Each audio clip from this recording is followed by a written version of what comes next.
Reading का कुछ करना पड़ेगा भाई, बहुत कमेंट आ रही है रीडिंग को। चलो इस बार ट्राई करते हैं, लेट्स डू रीडिंग। चलो इकलौती ऐप जिस पे मैं भरोसा करता हूँ आज उससे पूछ लेते हैं कि उसे पीटीई के लिए सबसे अच्छा सॉफ्टवेयर कौन सा लगता है। चलो इससे पूछते हैं कि बेस्ट पीटी सॉफ्टवेयर कौन सा है। So suggest me some good PT software to give free mock test. रुको जरा, सबर करो, बोला धक्का बुक्की नहीं करने का। पीटीई लिखना था, उसको पीटी लिख दिया उसने, एक तो पता नहीं सॉरी। अरे तेरी तो PTE software just the names, क्या करें, थोड़ा उसको भी समझाना पड़ता है ना। अच्छा कोई सॉफ्टवेयर बता मेरे को। चलो इतने दिए, एनी अदर? क्या क्या लिस्ट है, आप भी स्क्रीनशॉट लेते रहो तो आपका फ़ायदा रहेगा। ये हो गए कितने हैं, समलिंगो, कंप्लीट पीटी, जोन। बंदर वाले सॉफ्टवेयर का नाम नहीं दिया, ये भी मेरी भावना समझ रहा है लगता है। चलो इसमें से कोई भी एक सॉफ्टवेयर पकड़ते हैं, ये लेते हैं ना, कौन सा वाला है, टेस्ट ग्लाइडर। लेट्स ट्राई, देखते हैं रीडिंग की हम पूरी मॉक टेस्ट देने का ट्राई करते हैं और क्या क्या उसमें चीज़ें हो सकती है। ये हमने कोई सॉफ्टवेयर रैंडम चूज़ किया है, ओके जैसा तरीका होता है वो ये रीडिंग एंड राइटिंग ब्लैंक्स लिखा है, लेकिन उसका नाम अब चेंज होकर ड्रॉप डाउन ब्लैंक्स हो गया है। लेट्स स्टार्ट दी टेस्ट, देखते हैं इसके पास क्या है। मैं थोड़ा आपको एक्सप्लेन भी करता जाऊंगा और सॉल्व भी करता जाऊंगा, देखते हैं कितना स्कोर आ सकता है। The Pitcairn islands are one of the है THE द लिखा हो और उसके बाद इस तरह चार ऑप्शन दिए हो, रिमोट, रिमोटेस्ट, रिमोटेटली और रिमोटर। पॉजिटिव सेंटेंस, कंपेरेटिव सेंटेंस और सुपरलेटिव सेंटेंस। सुपरलेटिव सेंटेंस यानी जिसके पीछे EST लगता हो उसके आगे द लगता है।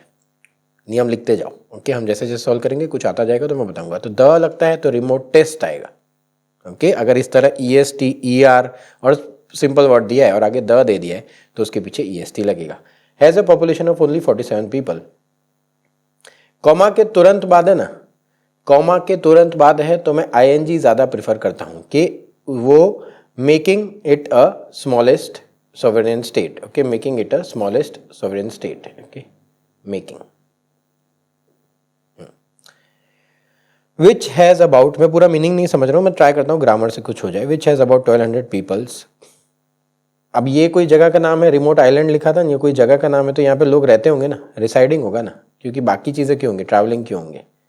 Ecosystem that dash of, ecosystem एक ही है तो कंसिस्ट के पीछे ऐसा आना चाहिए। इकोसिस्टम एक ही है तो कंसिस्ट के पीछे ऐसा आना चाहिए, okay. That consist of, simple present tense, singular form के बाद ऐसा आना चाहिए। हम थोड़ा टाइम का भी ध्यान रखेंगे, मेरा टाइम मिस ना हो जाए, हमें इतने टाइम में ख़त्म करना ही करना है, okay. But it has also completely, अच्छा ये कोई बीच में ब्रेक नहीं लिया है अपन ने, मैं एक चीज़ करना रह गया, थोड़ा टाइम और ले लेते हैं, अपन टाइमर चालू करना रह गया है। लेट्स, ऐसा किसी को लगे नहीं कि स्क्रिप्टेड है, टाइमर आगे के 1 मिनट काट लेना, ठीक है। चलो, but it has completely dash marine ecosystem, उसके लिए बट है तो अगेन नेगेटिव बात होगी, लेकिन थोड़ा आगे पढ़ना पड़ेगा। Surveys has shown that wild life there is not only abundant, वहाँ पे वाइल्ड लाइफ बहुत ज़्यादा है, but it also completely dash marine ecosystem. यहाँ पे वीकेंड मरीन इकोसिस्टम नहीं आएगा क्योंकि यहाँ पे ना वाइल्ड लाइफ बहुत ज़्यादा है। तो ये लोग जो है ना, बहुत सारा वाइल्ड लाइफ है वहाँ पे, और एक दूसरे के साथ क्या हो सकते होंगे, वीकन नहीं होंगे क्योंकि यहाँ पॉल्यूशन वगैरह की बात नहीं की है, पॉल्यूशन वगैरह की बात नहीं की है। अननोन नहीं, ऐसा नहीं हो सकता क्योंकि अबंडेंट है, हमें पता चल गया। कंटेंट यानी इन्होंने मरीन सिस्टम को पकड़ के रखा है तो ये भी नहीं आएगा। तो बचता मेरे पास इंटैक्ट है, इंटैक्ट यानी जुड़े हुए हैं, ओके, जुड़े हुए हैं, इंटैक्ट यानी उस एरिया में जुड़े हुए हैं। आंसर्स एंड में चेक करेंगे, मैं तो अभी ट्राई कर रहा हूँ। Several countries have already fallen below this poverty line कुछ ऐसा है कि बर्थ रेट दिया है बिलो दिस, लिमिटेशन भी आ सकता है और थ्रेशोल्ड भी आ सकता है, आगे का पढ़ना पड़ेगा उसके लिए। The average birth required to maintain a country's current population not to increase is merely to keep it from shrinking is 2.1 per women. Limitation रखते हैं क्योंकि ये कोई एक लिमिट है, इसके नीचे गया तो प्रॉब्लम हो जाएगा। थ्रेशोल्ड क्या होता है कि जैसे मैं जिम जाता हूँ, जिम में मैंने 2 महीना मेहनत किया तो 5 किलो वजन मेरा बढ़ गया, अच्छी बात है, मैं बढ़ाने गया था तो 5 किलो वजन बढ़ गया, उसके बाद जल्दी नहीं बढ़ता, या 5 किलो कम करने गया तो 5 किलो जल्दी कम हो जा रहा है, उसके बाद कम नहीं हो पा रहा। तो फिर जो एक पॉइंट आता है ना उसे कहा जाता है थ्रेशोल्ड, कि आप कंटिन्यू और 2-3 महीना करोगे ना फिर वापस कम होना शुरू हो जाएगा।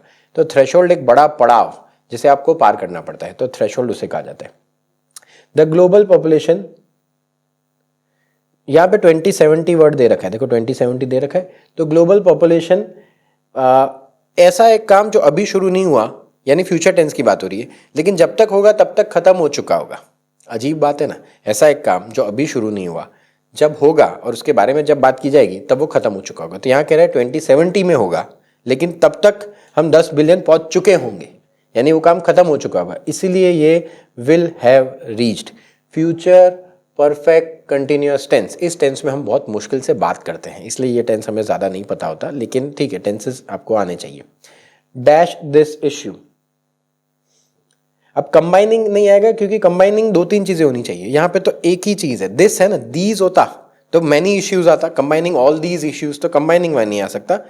कंपाउंडिंग, कंपाउंडिंग यानी इसको हम रिफाइन करें या इसके बारे में हम बात करें या कनेक्ट करें, connecting this issue, okay, compound करें यानी कनेक्ट करें, ये एक वर्ड यहाँ पे लगता है। कंबाइनिंग मेरे को दीज लगता है इसलिए मैंने वो चूज नहीं किया। But the dash is uncertain, popularity नहीं आएगा, इंसान नहीं है। कंपेटेंस यानी सक्षम यानी उसमें कितनी क्षमता है, क्षमता अगेन कंपेटेंस और पॉपुलैरिटी इंसान के लिए यूज़ किया जाता है, एक्सपर्टाइज भी इंसान के लिए यूज़ किया जाता है। यहाँ पे कोई इंसान की बात नहीं की है, ये तो कोई रेशियो इसकी बात है। तो एफिकेसी, एफिकेसी यानी एक्यूरेसी एक टाइप का कह सकते हो, उसकी एक्यूरेसी जो है वो अनसर्टेन है, ओके, कि ये क्या क्या कर सकते हैं, तो accuracy. Could do, neither, each, both, together, अब इसके लिए पूरी लाइन पढ़नी पड़ेगी, काफ़ी लंबी लाइन है। Extending retirement age and allowing elderly people to work reduce could expand the workforce, यानी पॉजिटिव बात कर रहे हैं। Incentivizing people to have more children by improvising house access and increasing parental leave could boost the birth rate, अच्छी बात कर रहे हैं, 2 सजेशन दिए। Allowing more immigration from less developed country could do, अच्छा अगेन 2 अच्छी बात है, तीसरी बात भी अच्छी होगी, तो कुड डू बोथ, टुगेदर होता तो डेवलप्ड और अंडर डेवलप्ड या डेवलपिंग दोनों कंबाइन होना चाहिए था। डेवलप्ड और डेवलपिंग साथ में होता तो टुगेदर आता, पर बोथ क्या, जो भी ये लोग आ रहे हैं ये दोनों काम करें, बोथ क्या हो रही है, ये जो एक्सटेंडिंग वाली जो लाइन लिखी है और इंसेंटिवाइजिंग पीपल, तो डेवलप कंट्री ये दोनों कर सकती है, ये दोनों का फायदा उठा सकती है, इसलिए बोथ मुझे वहाँ पे लगता है। देखते हैं। There has been an increasing concern about the dash of livestock farming. दी है, डैश है, ऑफ है लाइवस्टॉक फार्मिंग, तो सस्टेनेबिलिटी, वो कितना टिकेंगे, ओके, सस्टेनेबिलिटी, उसके में सस्टेनेबिलिटी ऑफ लाइवस्टॉक फार्मिंग यानी एक कंसर्न है कि ये कितना टिकेंगे। अब यहाँ पे ग्रामर वाइज सस्टेन्ड नहीं आएगा, सस्टेन्ड वर्ब हो जाता, सस्टेनेबल एडजेक्टिव है, सस्टेन सिंगुलर फॉर्म जो लास्ट में दे रखा है ना वो भी नहीं आएगा। सस्टेनेबिलिटी ऑफ, वो कितना टिकेंगे, okay, probability of, probable of नहीं कहा जाता, प्रोबेबिलिटी ऑफ हैपनिंग समथिंग, तो प्रोबेबिलिटी ऑफ, ऐसे ITY के बाद ऑफ लगता है, ये आप रूल में लिख दो। नॉट एवरी टाइम, बट किस तरह, आगे नाउन दे रखा है, लाइवस्टॉक फार्मिंग दे रखा है, ऑफ दे रखा है और उसके पीछे एडजेक्टिव दे रखा है, इसलिए यहाँ पे सस्टेनेबिलिटी आया।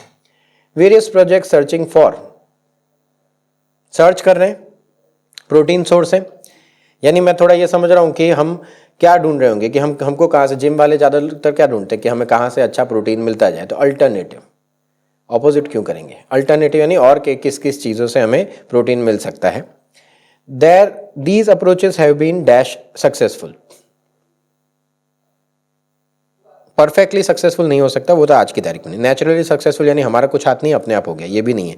थरली सक्सेसफुल, बार बार वो सक्सेस रेट बताता है, नहीं, मॉडरेटली, हाँ, मॉडरेट यानी न कम न ज़्यादा, मॉडरेट, न कम न ज़्यादा, ऐसा कह नहीं सकते कि जरा भी नहीं हुआ, ऐसा कह नहीं सकते बहुत ज़्यादा हो गया, लेकिन थोड़ा बहुत तो हुआ ही है, तो मॉडरेटली। दैट द डैश में बी स्नेक्स, अब ये लाइन के लिए पढ़ना पड़ेगा पूरा। This has often meant insects which are highly efficient at converting food into edible protein, but farmers in Thailand and Vietnam think that the dash may be snakes. आगे पढ़ते हैं। Snake farming, it's snake farming, अच्छा snake अंदर डालना, is not new, however it's small scale, यानी ये कुछ solution बता रहे हैं, ओके, मतलब ये बता रहे कुछ प्रॉब्लम है, कुछ प्रॉब्लम है, इंसेक्ट है, इंसेक्ट अगर ज़्यादा हो जाते तो आप सांप पाल लो, कि आप सांप पाल लो तो आपका सॉल्यूशन हो जाएगा, क्योंकि आगे स्नेक फार्मिंग वर्ड दे रखा है, इस वजह से यहाँ में सॉल्यूशन पे गया। उन्हें ऐसा लगता है कि मैंने कुछ ब्लैंक होगी जो आपको मीनिंग वाइज ही करनी पड़ेगी। The dry mass of the food that pythons again सांप are fed 1.2 times that of meat obtained मिलता है उसमें से फ्रॉम, ओके, मिलता है उसमें से, तो उसमें से का इंग्लिश आएगा from, obtained from a mature snake, obtain for यानी मैच्योर स्नेक के लिए, तो वो ऑब्टेन नहीं होता, वो तो उसको देना होता, तो ऑब्टेन नहीं, ऑब्टेन यानी मिलना। विथ अ मैच्योर स्नेक, मेरे साथ स्नेक चला, उसमें से उसके साथ साथ मुझे मिला, नहीं ऐसा नहीं होता है, मेरे में से नहीं निकला, स्नेक में से निकला, इसलिए विथ नहीं आएगा। By a mature snake, by तो पैसिव वॉइस में जब जाना हो, something is done by, okay, something is done by, तो ये तो क्रिया जब उसको कही गई हो कि तेरे को ये करना है, ऐसा नहीं होता, ओके, वो बाय वहां पे सेट नहीं होता। फ्रॉम, ऑब्टेन के साथ फ्रॉम मैंने वैसे भी ज्यादातर सुना है, आप भी वो लिख देना।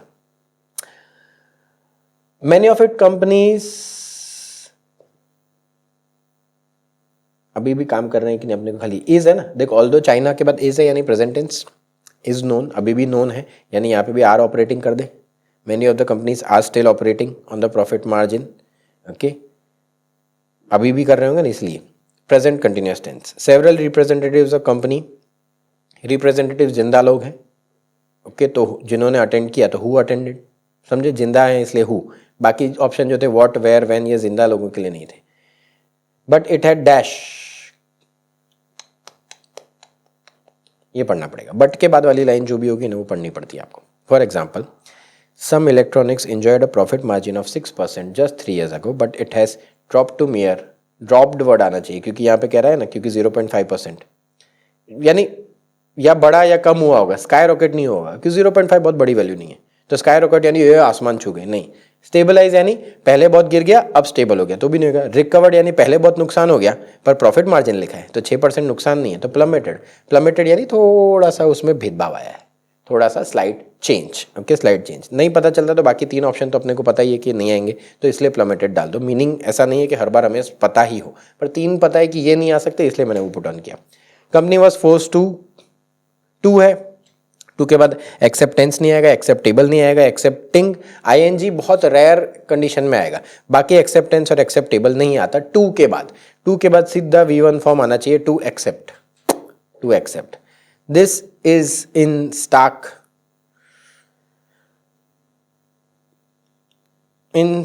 डैश, स्टाक पोजीशन आ सकता है। ऑब्जेक्शन और रियलिटी नहीं आएगा क्योंकि to a few years ago यानी पिछले कुछ सालों में जो हुआ उससे डैश, तो इन कॉन्ट्रास्ट या तो इन स्टाक पोजीशन, पहले खराब हुआ और अभी स्टेबल हो गया तो इन पोजीशन कहा जाता है। थोड़ा आगे पढ़ते हैं। When they used to impose minimum orders, okay, यहाँ पे आएगा कॉन्ट्रास्ट क्योंकि पहले नाउ इट इज चीपियर, क्योंकि ये ना पूरी लाइन अगर देखें तो दिस है तो कंपेयर कर रहा है, पहले ऐसा होता था अब ऐसा होता है, यानी एक ऑपोजिट बात करनी है, तो कॉन्ट्रास्ट बात करनी है अपने को। तो this in stock contrast for few years, पहले अगर कोई आता तो जमाना ही अलग था, बात ही अलग थी, ओके, ऐसा कह रहा है वो, दिस इन कॉन्ट्रास्ट। टाइम है ऐसे तो। Dash the 20th century, during the 20th century पर आगे पढ़ना पड़ेगा। देयर वॉज एन एक्सप्लोजन यानी उस दौरान, सिंस होता है तो तब से अब तक, तो यहाँ पे आएगा during the 20th century there was an explosion of progress in the development of aircraft. Gliders were soaring through the skies in the 1850s, but they dash on wind for power. They were dependent on, meaning wise dependent. Dependent का English होता है relied. Wind for power यानी हवा पे वो आधारित थे, निर्भर थे. The Wright brothers जिन्होंने प्लेन बनाया, the Wright brothers first made their successful aircraft, नहीं successful flight आगे आ गया है, flight और aircraft आगे आ गया, तो controlled. सक्सेसफुल और कंट्रोल्ड साथ में आएगा क्योंकि उन्होंने पहली फ्लाइट जिसको वो कंट्रोल भी कर पाए, तो ऐसी कंट्रोल्ड फ्लाइट उन्होंने कोई एक साल में बनाई होगी, वो लिखा हुआ है आगे। आगे वाली लाइन पढ़ता हूँ, ड्यूरिंग से पढ़ता हूँ यहाँ से। ड्यूरिंग 1940s जेट्स वर,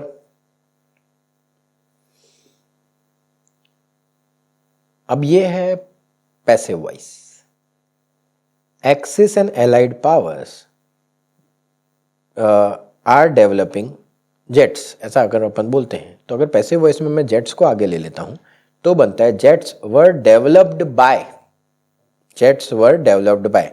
एक्टिव पैसिव वॉइस थोड़ा सा समझना पड़ेगा, नहीं समझना है तो एक शॉर्टकट बताता हूं। Is am are has have had was were, is am are has have had was were, इन सब के बाद आईएनजी या ईडी लग सकता है, इन सब के बाद आईएनजी या ईडी लग सकता है।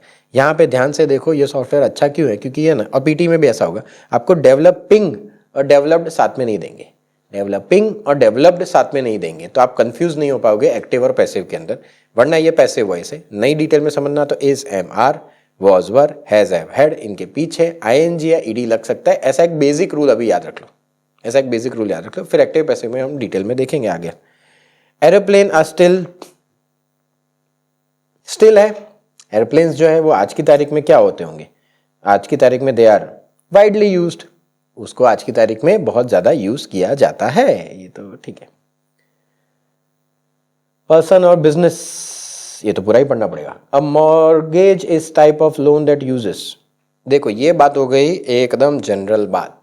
सन राइजेस फ्रॉम द ईस्ट, ये एक यूनिवर्सल ट्रूथ होता है। तो कभी भी यूनिवर्सल ट्रूथ लिखा हुआ हो ना, तो वो हमेशा सिंपल प्रेजेंट टेंस में लिखा जाता है। तो इन चारों में से सिंपल प्रेजेंट टेंस में खाली एक ही बैठता है, रिसीव्स, क्योंकि ये कोई अभी नहीं हो रहा, कल नहीं हो रहा, परसों नहीं हो रहा, या हो चुका नहीं है, ये रोज होता है और एक वक्त पे होता है। ये डेफिनेशन है, कोई भी डेफिनेशन हमेशा सिंपल प्रेजेंट टेंस में लिखी होती है, तो यहाँ रिसीव्स आएगा। Buyers to purchase real estate, but the funds can also be used by the property owners for, देखो आइदर पर्पस मेरे को लगता है, पर आइदर पर्पस का प्रॉब्लम यह है कि आगे पर्पसेस दिए नहीं है। वन अनदर पर्पस तो नहीं एक दूसरे के लिए, एवरी पर्पस नहीं, another purpose. Mortgage real estate के लिए लिया जाता है, पर जो फंड होते हैं वो प्रॉपर्टी ओनर्स कोई और काम के लिए भी यूज कर सकते हैं, कोई और काम के, फॉर हर काम के लिए नहीं कर सकते, कोई भी एक काम के लिए नहीं कर सकते, दूसरे काम के लिए नहीं कर सकते। अनदर यानी कोई और एक काम के लिए, वन अनदर एकदम ही अलग हो गया, वन अनदर यानी हम दोनों, ओके, वन अनदर यानी हम दोनों, ऐसे वन अनदर इंसान के लिए कहा जाता है, तो इसलिए मेरे को वहाँ अनदर लगता है। द लेंडर्स यानी उधार लेने वाले, कैन टेक, सॉरी उधार देने वाले can take dash of the property and sell it to, अगर वो पैसे नहीं दे पाया तो वो प्रॉपर्टी का पोजीशन, प्रॉपर्टी के साथ पोजेशन वर्ड कोलोकेशन में लिख दो, प्रॉपर्टी और possession, land possession, house possession, okay, इन सब के साथ पोजेशन वर्ड आता है। But the death it speaks to, death can't speak, death can't talk, death can't belong, death always refers, death दर्शाता है, क्योंकि यहाँ पे कह रहा है आगे वाली लाइन डेथ प्लेज, यानी कोई एक होगा, कुछ नियम लिखा होगा डेथ प्लेज या ऐसा कुछ कानून में लिखा होगा, तो ये कह रहा है ये वर्ड का मतलब क्या होता है कि वो मरा हुआ कुछ बोलने नहीं वाला, यानी वो दर्शाता है, वो दर्शाता है, दर्शाता है का इंग्लिश होता है रिफर्स टू। अनेबल के साथ, अदरवाइज बी अनेबल, मॉर्गेज क्या करता है, ये भी अगेन मस्त लाइन लिखी है इन्होंने भी, टेंस में ही खेले। मॉर्गेज एकदम जनरल लाइन है, mortgage often allow people who would otherwise be, mortgage लोगों को अलाउ करता है कुछ घर बनाने के लिए जो घर अफोर्ड नहीं कर पाते, ये ऐसी लाइन कह रहे हैं। तो enable to afford, enable to afford, क्योंकि ये जनरल लाइन है, ओके, एकदम जनरल लाइन है, तो ये एक थॉट दिया है, एक फैक्ट दिया है, okay, enable to afford, okay. तो यहाँ पे बी अफोर्डिंग और हैव अफोर्डिंग नहीं आएगा, अपने पास दो ही बचते थे, टू अफोर्ड या अफोर्ड, तो अदरवाइज भी अनेबल, अफोर्ड तो मेरे को नहीं लगता ये वाला टू अफोर्ड चाहिए, वो अफोर्ड नहीं कर पाते, ओके। थोड़ी सी स्पीड पकड़ते हैं, अभी तो हमारे पास टाइम, चलो रीडिंग एंड राइटिंग खत्म हो गया। According to text which statements are true for this site, तो पहले हमेशा क्वेश्चन पढ़ो फिर ऑप्शन पढ़ो। The El Castillo pyramid may soon collapse in the cave beneath it, देखें, the pyramid is actually 3 concentric structures built on the same site. The Maya construction El Castillo above the cenote because it is sacred. The temples of the cities were connected to each other via tunnels. Okay, the pyramid sits above the cenote that was previously unknown to the scientists. ठीक है, थोड़ा सा पढ़ते हैं। El Castillo using 3-dimensional electric was by inserting metal probes into the ground. देखो ये ना पहली लाइन में कहीं ना कहीं आंसर दिया, हैव मेड सिग्निफिकेंट डिस्कवरीज, यानी डिस्कवरी मिली, डिस्कवरी मिली, इसमें तो ऐसा तो कहा नहीं है कि उस टाइम से हमारे पास, ये तो अभी मिला ना। तो ये जो लास्ट वाली लाइन है, that was previously unknown to science, ये एक मेरे को लगती है, क्योंकि ये एक मेरे को लगती है, फिर तो ये प्रोसेस समझाए, प्रोसेस का इधर कोई लेना देना नहीं है, तो ये पूरा पैराग्राफ जरूरी नहीं है। Underneath the pyramid there empty space that was partially filled with 25 metres 20 metres deep, again ये उसके बारे में समझाया। They were one of the society's main region of fresh water, again काम यूज़ बताया, पर यहाँ पे ऑप्शन में ऐसा यूज़ का कुछ नहीं दिया। 4 मीटर लाइमस्टोन का बॉडी नहीं दिया यहाँ पे, वो नहीं आएगा। लेटर द रिसर्चर्स प्लेड्स, ये कोई सेंसर डाला, व्हाट, ओह नाइस, ये देखो ध्यान से, शेल का शेप राउंड होता है, पिरामिड यहाँ पे एक ऑप्शन दिया है, 3 कॉन्सेंट्रिक सर्कल ये जो है ना कॉन्सेंट्रिक, कॉन्सेंट्रिक यानी राउंड, ओके। तो यहाँ पे शेल वर्ड दिया है, शेल वर्ड दिया है, तो मेरे को, क्योंकि ये सेक्रेड, यहाँ कोई पूजा वगैरह की बात नहीं हुई, टेम्पल की बात नहीं हुई, ओके। हाँ, लास्ट लाइन है, scientist plan to excavate tunnels that Maya construction later filled it may have connected the many temples of the city to each other,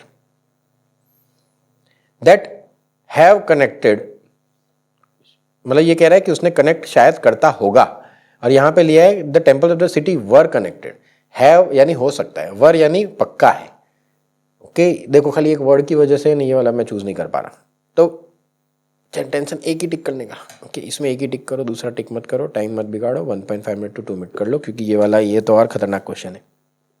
Many experts would have never guessed that most people might have vastly more powerful computers within 70 years.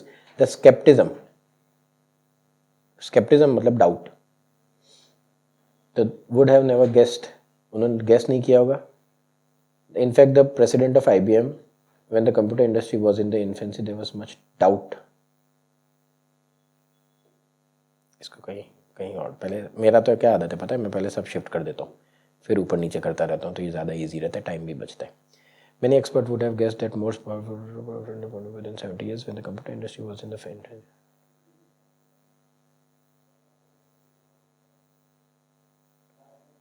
Scepticism word मतलब doubt होता है, तो ये doubt यहाँ पे word दिया है, much doubt regarding, तो स्केप्टिज्म वर्ड था, तो इसलिए मैं डाउट गया।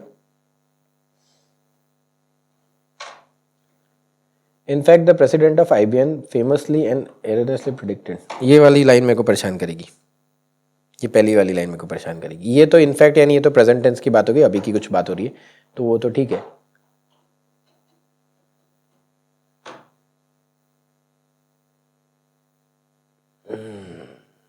स्केप्टिज्म डाउट है ना, तो इसको लास्ट में रख के देखते हैं, गलत हुआ तो ठीक है। क्या क्या सेट हो रहा है देखो, इसको वेन वाला ऊपर, डाउट वाला उसके नीचे, ये IBM वाला एक तो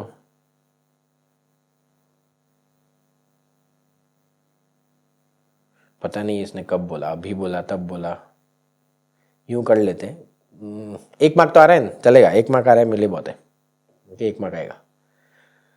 as the planet supply of flexible crew, पहले तो अगेन इसको यहाँ पे शिफ्ट कर देते हैं यार, फिर टाइम कम पड़ जाएगा तो मुश्किल हो जाएगा।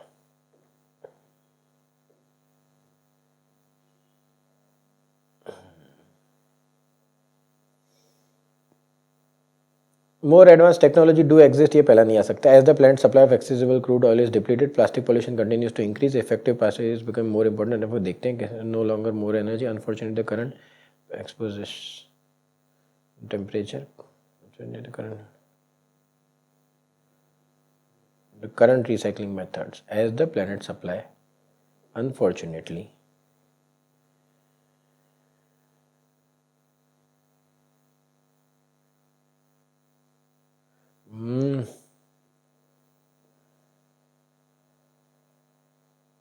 Then pyrolysis, okay. यहाँ पे एक वर्ड आया पायरोलिसिस, तो पायरोलिसिस को ऊपर डाल देते, क्योंकि पहली बार इंट्रोड्यूस तो पायरोलिसिस की व्याख्या ही यहाँ पे दी है, डेफिनेशन ही यहाँ पे दी है, तो पायरोलिसिस यहाँ पे आया, तो प्रोसेस दैट पायरोलिसिस 1 मार्क आ रहा है, मेरा काम हो जाएगा।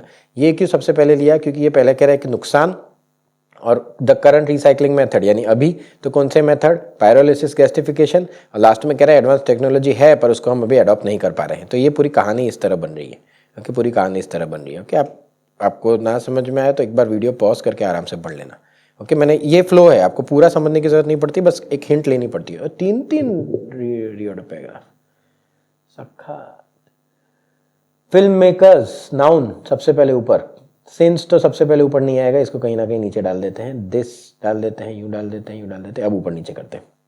Film makers often rely on music and sound effects, ठीक है। This may make people more prone to imagine supernatural, नहीं। साउंड्स आर, अब साउंड वर्ड सबसे पहले यहाँ पे आया, sounds are lower than are called infrasounds. They cannot even hear, सुन नहीं पाते, तो ऑडिबल रेंज की डेफिनेशन देगा, पहले क्या नहीं सुन पाते, क्योंकि रेंज इतनी है। साउंड अगर इससे कम है तो उसे इंफ्रा साउंड कहा जाएगा, जो डर देगा, जिस वजह से लोगों को इमेजिनेशन बढ़ेगा।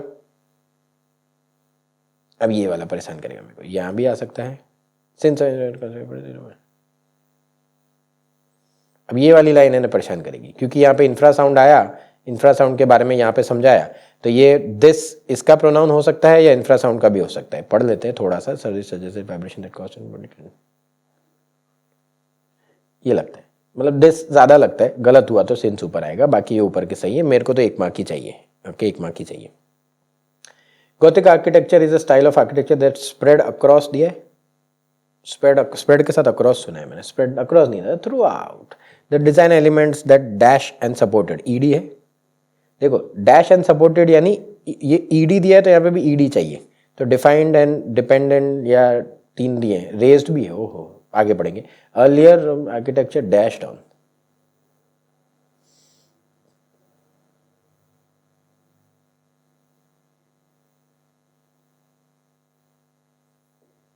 रेज्ड मुझे यहाँ लगता है।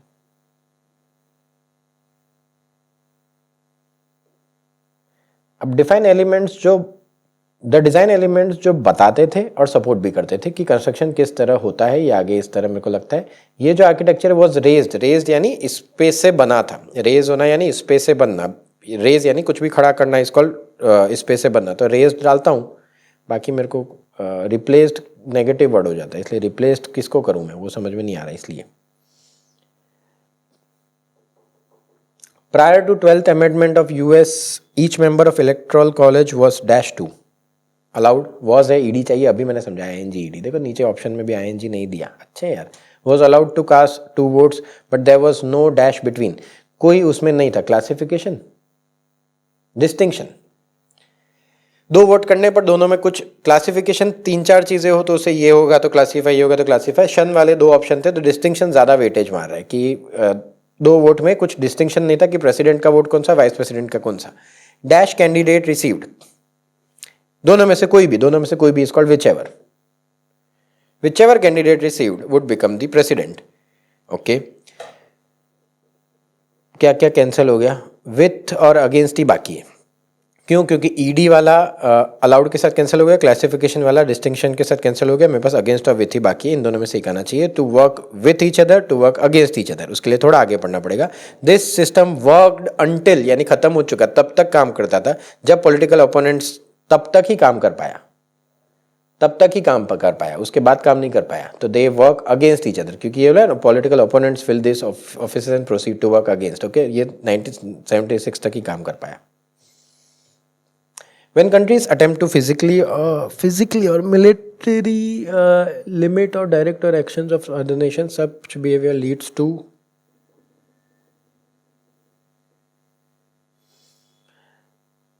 पता नहीं। This is why most of the countries prefer to utilize economic sanctions to dash others. दूसरों को क्या करेंगे? Penalize करेंगे। Penalize करना यानी उन पे पेनल्टी चढ़ाना। ओके, Penalize करना यानी उन पे पेनल्टी चढ़ाना, क्योंकि यहाँ पे है ना कुछ गलत काम ही हो रहा है ना। Utilize economic sanctions for wrong doings, तो रिवॉर्ड क्यों करेंगे, पेनलाइज करेंगे। रिवॉर्ड और पेनलाइज ऑप्शन में दे रखा था।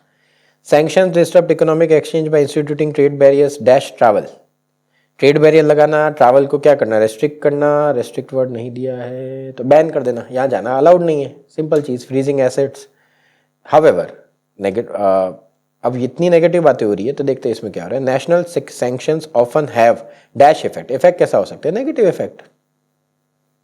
इफेक्ट ऑन जनरल पॉपुलेशन, इससे जनरल पॉपुलेशन को तकलीफ होती है। तो ये सब जो हो रहा है यानी नेगेटिव हो रहा है, यानी एक कॉन्फ्लिक्ट यानी एक लड़ाई, कॉन्फ्लिक्ट यानी लड़ाई, एक लड़ाई का माहौल बन जाता है क्योंकि आगे बहुत नेगेटिव बातें हो रही है इसलिए।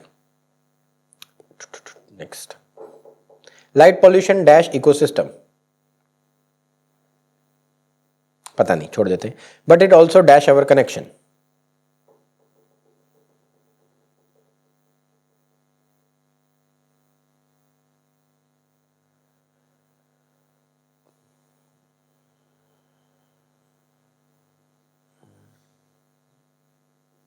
लाइट पॉल्यूशन है ना यूनिवर्स के साथ हमारा, हम पता नहीं, आगे पढ़ना पड़ेगा। In most cities people can only see few bright stars, यानी तारे पे नहीं दिखते, तो अपने को लगता है कि यहाँ पे ना हमारा कनेक्शन यूनिवर्स के साथ डिस्टर्ब करता है, यानी छेड़छाड़ करता है।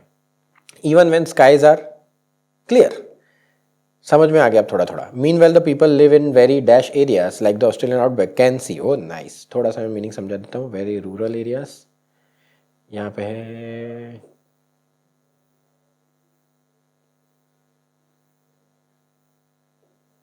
पता नहीं, सब light pollution dash ecosystem and has disturbs, यहाँ पे डिस्टर्ब का ही मीनिंग उसने सर्व्स दिया है, तो सर्व्स का मीनिंग एक kind of disturbs, it also but it also again disturb ही चाहिए था, तो डिस्टर्ब का ही दूसरा एक वर्ड दिया डिसरप्ट। डिसरप्ट यानी खराब करना। हमारा कनेक्शन, बहुत सारे लाइट होती है तो हम यहाँ से आसमान में तारे नहीं देख पाते क्योंकि लाइट पोल्यूशन की वजह से, लेकिन और क्लियर स्काई भी होगा ना तो भी हमें आसमान नहीं दिखेगा, लेकिन जो गांव में रहते हैं उनको, जैसे ऑस्ट्रेलिया आउटबैक एक एग्जांपल दिया है, कंट्री साइड यानी आउटबैक, तो उस एरिया में पूरा पूरा उनको मिल्की वे गैलेक्सी दिख जाता है, लेकिन सिटी में नहीं हो पाता क्योंकि वहाँ लाइट पोल्यूशन कम होता है, इसलिए वहाँ रूरल एरियाज दिया है। तो रूरल के ऑप्शन में क्राउडेड दिया है, नेगेटिव बातें करनी थी इसलिए ओपन्स और क्रिएट्स नहीं आएगा। ओके, ओपन्स और क्रिएट्स ये दोनों पॉजिटिव बात है, हमारे पास नया चांस मिला, नया बात ओपन हुआ।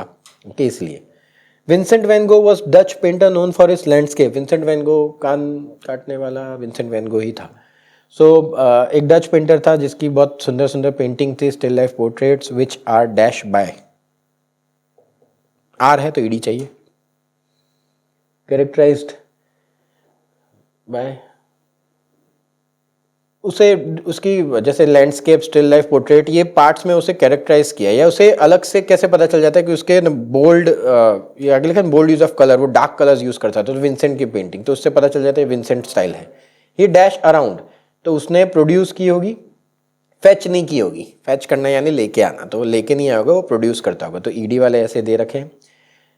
फिर his works have dash became some of the most, although he had sold only one painting during his life time, उसने पूरे जीवन में एक ही लाइफ टाइम पे बेची, पर तब से अब तक, since then, okay since then, तब से अब तक उसकी पेंटिंग्स मोस्ट एक्सपेंसिव पेंटिंग्स में गिनी जाती है, ये लाइन ऐसी जा रही है इसलिए सिंस देन यहाँ पे आया। हिज पेंटिंग का नाम है recently sold at auction and dash over 117 million.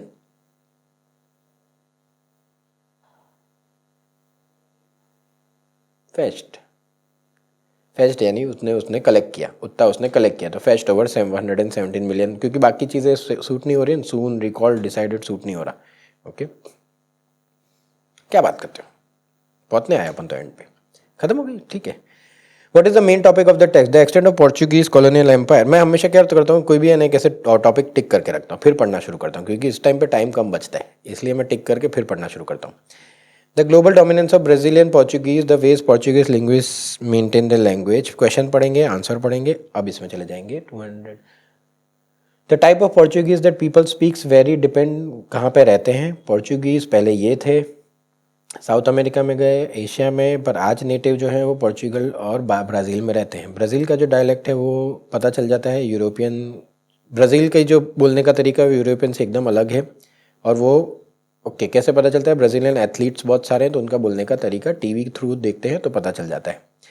जिस वजह से पोर्चुगल में एक तकलीफ आ गई है कि भाई तुम लोग ऐसा क्यों कर रहे हो, हमारी भाषा को क्यों चेंज कर रहे हो, but there is little they can do. जो पुराने ज़माने के लोग हैं उनको प्रॉब्लम हो रही है लेकिन वो कुछ नहीं कर पा रहे हैं, क्यों, क्योंकि जो रियल पोर्चुगल है उसकी पॉपुलेशन इतनी सी है और ब्राज़ील की पॉपुलेशन इतनी सारी है, तो इन द एंड ब्राज़ील जो भाषा बोल रहा है वही फाइनल गिना जाएगा। तो global dominance of Brazilian Portuguese, क्योंकि 10 मिलियन वर्सेस 200 मिलियन, ये आंसर मुझे लगता है। According to text what causes the harsh climate of bad water basin, पढ़ना पड़ेगा। The extremely low elevation, run off from the surrounding mountains, large salt deposits in the valley, the lake that sometimes fill the area. क्यों उसमें climate इतना harsh रहता है, कैसे 50 degree लिखा है यहाँ पे, इसलिए पता चलेगा गर्मी बहुत है। पहली लाइन पढ़ते हैं, is the lowest point, low elevation यानी लोएस्ट पॉइंट, लो एलिवेशन यानी लोएस्ट पॉइंट, ये एक सही दिया है, इट लाइज 86 मीटर्स, तो ये वाला ऑप्शन एक तो लगता है। आगे पढ़ते हैं, ड्यूरिंग समर टेम्परेचर 50 डिग्री से ज़्यादा बढ़ जाता है, कोई बारिश वहाँ होती नहीं है, पर क्यों नहीं होती उसका मीनिंग नहीं समझाया। उसके अलावा एक ज़माने में वहाँ पे लेक होती थी, अब नहीं है। 140 किलोमीटर लंबी, 180 मीटर डीप, ये सब समझाया है लेक के बारे में। अभी सॉल्ट रहा है वहाँ पे, पर कभी कभी वहाँ पे बारिश हो जाती है, क्यों होती है वो भी नहीं समझाया। ये टेम्परेरी, पूरा लेक के बारे में ही समझा था कि पर क्यों वहाँ पे क्लाइमेट ख़राब था उसके बारे में तो कहीं लिखा ही नहीं, क्लाइमेट के बारे में पहले 3 लाइन में ही दिया है। तो यानी लॉर्ड सॉल्ट तो बाद में आया ना, अब तो इतनी गर्मी क्यों हुई वो कैसे पता चला। लेक कभी कभी भर देती है तो उससे गर्मी क्यों हुई वो भी नहीं बताया। Run off from the surrounding mountains, ये तो कहीं मेंशन ही नहीं किया है। सो बचता है मेरे पास एक्सट्रीमली लो एलिवेशन, कैसे पता चलता है, lowest point and US state का, इस वजह से वहाँ पे क्योंकि बाकी तीन लग नहीं रहे। Oh, time to see the result. तो रियल टाइम में हमने एग्जाम तो सॉल्व कर दिए, लेकिन अभी आंसर्स तो देखना पड़ेगा नहीं यार, ऐसे कैसे। और आपको एक ध्यान रखना है कि अब आंसर्स अपन डिस्कस कर रहे हैं, आपको समझने भी हैं और खुद से सॉल्व भी करना है। इस सॉफ्टवेयर में ही जाके सॉल्व कर लो, ओके, क्योंकि अब आपको ये आंसर्स पता है। जस्ट इन केस इसमें से कुछ रिपीट हो गया तो अपना फायदा होने वाला है। तो रीडिंग एंड राइटिंग ब्लैंक पहली तो सारी सही है। सेकंड वाली लिमिटेशन और थ्रेशोल्ड, एक डाउट था ना। थ्रेशोल्ड वो जो वही जिम में जाके 5 किलो जल्दी बढ़ जाते हैं या 5 किलो जल्दी कम हो जाते हैं, वो वाला एग्जांपल दिया था ना, वही थ्रेशोल्ड और लिमिटेशन के बीच में डाउट था ही मेरे को, ठीक है। पर ठीक है, टाइम का कंस्ट्रेन है इसलिए मैं कुछ नहीं कर सकता। पर फायदा क्या रहता है कि सेकंड ऑप्शन जो सोचा था ना वो ऑप्शन सही निकला। तो उससे क्या होता है कि लाइफ में कभी भी मेरे को, अब मैं प्रैक्टिस करूंगा तो प्रैक्टिस में अब गलती नहीं करूंगा। ये वाली blank just in case repeat हुई तो मुझे पता चलेगा एग्जाम में कि हाँ यार लिमिटेशन नहीं डालना है या थ्रेशोल्ड डालना है। अगर हमने ऐसा कोई ऑप्शन मिल जाता है जो हमने सोचा ही ना हो तो फिर वो मुश्किल है, वो दिमाग ही ना चला हो तो वो ठीक है, ठीक है। तो बाकी सारी सही है, 3 4 5 6। 7 नंबर पे क्या है देखते हैं, ठीक है। ये तो ये है एमसीक्यू मल्टीपल है। एमसीक्यू मल्टीपल एक ही टिक किया है, मेरे को उसमें फुल स्कोर चाहिए भी नहीं। एक टिक किया, 1 मार्क सही है ना, बहुत है, दूसरा टिक मत करो, ओके। मैं कभी नहीं करता। रियोडो पैराग्राफ, ओहो पहली बार मेरे रियोडो पैराग्राफ सारे सही गए, वरना रियोडो पैराग्राफ एक ही सही गया, बाकी में कुछ ना कुछ गड़बड़ होती है। मेरे को रियोडो पैराग्राफ है थोड़ा खतरनाक लगता है, प्रॉब्लम टाइम का है। मैं 1.5 मिनट से ज़्यादा ले नहीं सकता, ओके। तो यहाँ पे 1 2 3 कितने सही गए, 1 2, एक के बाद एक सही है, सही है। बस ये मोस्ट एडवांस टेक्नोलॉजी वाली लाइन, ओके, ये वाली लाइन मैंने लास्ट में पुट ऑन की। पायरोलिसिस और गैसिफिकेशन सही है। Still I will get marks, क्यों? 1 के बाद 2 है, 4 के बाद 5 है, तो मेरे को 2 मार्क तो मिलने ही वाले हैं, बहुत है। मैंने जैसा कहा मुझे तो 1 मार्क आएगा रियोडो पैराग्राफ में तो भी चलेगा, okay. Still you will get 90, क्योंकि मेरा एक रियोडो पैराग्राफ सही हो गया, एक रियोडो पैराग्राफ मेरा 100% सही हो गया। इसमें 1 मार्क आ गया। पैर में मार्क्स होते हैं, 1 के बाद 2 होना चाहिए, 1 के बाद 2 होना चाहिए, है 2 के बाद 3, 2 के बाद 3, 3 के बाद 5, 3 के बाद 4, तो इसका मेरे को मार्क नहीं मिलेगा। 5 के बाद 4, 4 के बाद 5, तो इसका मार्क नहीं मिलेगा मेरे को। तो ये 1 2 3 4 5 मार्क का है, तो 5 में से मुझे 2 मार्क मिलने वाले हैं। सॉरी 1 2, 2 के बाद 3, हाँ 2 मार्क मिलने वाले। फिर क्या है, रेज्ड मेरे को लगा था कि रोमन आर्किटेक्चर इस पे बना था, पर यहाँ पे है इट वाज डिपेंडेंट ऑन, इस पे डिपेंड है, थिक वॉल्स पे, उस पे ही आधारित है, डिपेंडेंट ऑन, ठीक है। 1 मार्क तो जाए, कोई चिंता नहीं। बाकी ब्लैंक सही सही सही सही। 14 नंबर में क्या गलत है, 2 गलत है, क्या गलत है? डिस्टर्ब का ही मेरे को प्रॉब्लम है। सर्व्स का और डिस्टर्ब का मीनिंग, दोनों का मीनिंग डिस्टर्ब ही होता है, तो मुझे लगा लाइट पॉल्यूशन सर्व करता है या डिस्टर्ब करता है, दोनों। पर ठीक है, उसके अलावा का कोई ऑप्शन नहीं लगा, उसके अलावा का कोई ऑप्शन नहीं था, तो फ़ायदा ही है अपने को। तो अब एग्जाम में जस्ट इन केस ही आती है तो मैं इस तरह सॉल्व करूँगा। सो डेली आपको है ना 20-25 सॉल्व करने की है, और याद रखने का है कि मेरी गलती क्या हुई। हम जनरली है ना रीडिंग का टेस्ट देके डिसाइड कर लेते कि मेरा रीडिंग ख़राब है, इतना हो गया। अब मैं ट्राई करूँगा कि मेरे एग्जाम में ये आता है तो उसे मैं अच्छा करूँ। ओवरऑल स्कोर कितना है वो देखते हैं। 76 out of 90, that is a good score. क्यों? क्योंकि मैं सिर्फ रीडिंग की ब्लैंक्स कंसिडर कर रहा हूँ, ओके। मैं सिर्फ रीडिंग की ब्लैंक्स कंसिडर कर रहा हूँ। अभी मैं आपसे कुछ बात करता हूँ कि रीडिंग की अगर मैं सिर्फ ब्लैंक कंसिडर करूँ तो रीडिंग में और क्या क्या ऑप्शन आते हैं आपके पास। समराइज रिटन टेक्स्ट आता है, हाईलाइट करेक्ट समरी आता है, हाईलाइट इनकरेक्ट वर्ड आता है। ये 3 ऑप्शन भी तो है अपने पास। तो सपोज करो 76 आउट ऑफ 90, पर एग्जाम के अंदर तो 90 मार्क का वेटेज इसका है नहीं, पर कितना, ऑलमोस्ट 76 आउट ऑफ 90 का मतलब कितना है कि 80% तक सही जा रही है मेरी। 100% में से कि नहीं तो 80% तक मेरी सही जा रही है, बस। तो 80% सही जा रही है आपकी। सामने आपको क्या चाहिए, हाईलाइट इनकरेक्ट वर्ड किसका खराब जाता है। Highlight incorrect word easy topic है। समराइज रिटन टेक्स्ट का मैं वीडियो बना चुका हूँ, उसको गो थ्रू कर लो। रीडिंग की इस तरह प्रैक्टिस कर लो। रीडिंग में खेलते खेलते सुपीरियर के लिए रिक्वायरमेंट कितनी है, 79 की। ये जो स्कोर है इस पर सिर्फ रीडिंग की ब्लैंक, मेरा हाईलाइट इनकरेक्ट वर्ड खराब गया, मेरा हाईलाइट करेक्ट समरी खराब गया, और हाईलाइट ये समराइज रिटन टेक्स्ट खराब गया, तो भी मेरा रीडिंग में 70 आने वाला है। मुझे तो इन सबको कंबाइन करके 9 मार्क्स लाने हैं। कितने? 9 marks. Summarize written text, highlight incorrect word. Summarize written text आपका 18 मार्क का आएगा, हाईलाइट इनकरेक्ट वर्ड आपका 8 से 10 मार्क का आएगा, हाईलाइट करेक्ट समरी 1 या 2 मार्क का आएगा। यानी ऑल एंड ऑल 18 + 10 28 + 2 मोर तो 30 मार्क का है, 30 मार्क का है। पीटीई का फायदा ये रहता है, if you score good in reading blanks, PTE ने कभी ये नहीं कहा है कि मैं कितने मार्क काटूंगा। अगर कोई ऑप्शन 0 हो जाता है, मैंने पिछले भी वीडियो में कहा है कि अगर कोई क्वेश्चन 0 हो जाता है तो पीटी चाहे तो उसमें भले वो क्वेश्चन 8 मार्क का है, आपके 15 से 20 मार्क काट सकता है। ऐसे राइटिंग 26 मार्क का है, 0 हो जाए तो शायद आपके वो 30-35 मार्क काट दे। लेकिन फ़ायदा भी ये है कि अगर आपका अच्छा जाता है तो ज़्यादा दे भी दे, क्योंकि हमको रीडिंग आता है, ये हमने साबित कर दिया। फॉर दिस इस तरह सॉल्व करके हमने साबित कर दिया कि हम पढ़ रहे हैं, हम ऐसा तो कोई शॉर्टकट यूज़ नहीं कर रहे हैं, ना हम रटने का काम कर रहे हैं, थोड़े बहुत ग्रामर के रूल समझ रहे हैं और थोड़े बहुत कोलोकेशन को डाल रहे हैं। 80% तक ब्लैंक सही जा रही है तो आपको पीटी .90 स्कोर देगा। मैं इसी तरह एग्जाम में करके आया हूँ। ऐसा कोई मेरी रीडिंग की कोई ब्लैंक रिपीट नहीं हुई थी, एक ब्लैंक रिपीट हुई थी, उसके अलावा तो सब नया ही था। और जो अभी आपको करके बताया मैं इसी तरह एग्जाम में करके आया हूँ। हाँ, समराइज रिटन टेक्स्ट जो मैंने वीडियो में बताया मैं उस तरह करके आया हूँ। हाईलाइट इनकरेक्ट वर्ड अच्छे ही जाते हैं, मतलब वो तो आपके भी अच्छे ही जाते होंगे, नहीं अच्छे जाते तो पहले तो वो सुधार दो, वो तो सबसे इंपॉर्टेंट टॉपिक है। रीडिंग की चिंता मत करो, रीडिंग की प्रैक्टिस करो। और अगर आपने अभी तक हमारा व्हाट्सएप कम्युनिटी ग्रुप ज्वाइन नहीं किया है तो आप बहुत चीज़ें मिस कर रहे हो। वहाँ पे हम फ्री ऑफ कॉस्ट प्रैक्टिस, हमारे doubt solving session, zoom session, सब कुछ उस पर एक्टिवली पार्टिसिपेट करते हैं। लास्ट 10 दिन में 200 to 250 पार्टिसिपेंट्स उसमें ज्वाइन हो चुके हैं। आपने अगर मिस नहीं किया है, लिमिटेड है क्योंकि व्हाट्सएप ग्रुप है तो उसमें एक लिमिट होता है, जल्दी से ज्वाइन कर लो। नो कॉस्ट, सारे स्ट्रक्चर, सारा तरीका और क्विक रिप्लाई। आपको डाउट है तो सीधा मेरे से बात करो। ओके, तो वहीं पे हम सीधा मिलते हैं। ज्वाइन अवर व्हाट्सएप ग्रुप, लिंक बायो में है। रीडिंग हम इसी तरह सॉल्व करते रहेंगे। आपका आज का टास्क ये है कि ये जो कौन सा सॉफ्टवेयर है, टेस्ट ग्लाइडर, इसमें फ्री रीडिंग तो है ही, फुल मॉक टेस्ट भी एक फ्री है, लिसनिंग भी फ्री है, स्पीकिंग राइटिंग भी फ्री है। फटाफट आप रीडिंग लॉग इन करो, टेस्ट ग्लाइडर में लॉग इन करो और ये रीडिंग की टेस्ट दो और कमेंट में लिख के बताओ कि आपका कितना आया। चलो थोड़ा चीटिंग करते हैं, टेस्ट ग्लाइडर वाला सोचे कि इंडिया में या ये अचानक से मेरे यहाँ इतने लोग आ गए और सबका स्कोर क्यों इतना सारा आ रहा है, हमें तो आंसर पता है। ट्राई करो 90 लाने का, ट्राई करो इसमें 90 लाने का। ओके, मिलते हैं अपन अगले वीडियो में।